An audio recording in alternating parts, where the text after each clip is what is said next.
আজকে আমি আর দাদা বাজার গিয়েছিলাম, গুগল ম্যাপ দেখে শর্টকাটে বাড়ি আসতে গিয়ে আমাদের সঙ্গে যা হলো আমরা আর কোনোদিন ভুলবো না। আর বেশি কথা বলবো না, এরপর যা হয়েছে তোমরা নিজেরাই দেখে নাও।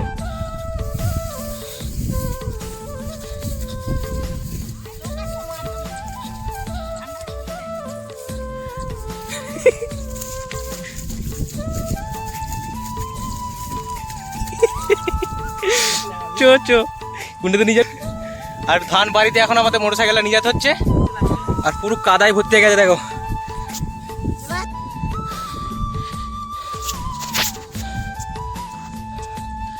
পুরো কাদায় কাদা হয়ে গেছে দেখতেই পাচ্ছ একদম। হ্যাঁ দেখো, এই আমাদের গাড়ি, আর এই গর্তটার জন্য সব হয়েছে, তাই ওই দিক দিয়ে ঘুরে ঘুরে ঘুরে ঘুরে এখানে এসছি। এখন আবার এইদিকে যাব, এপার থেকে এদিকে।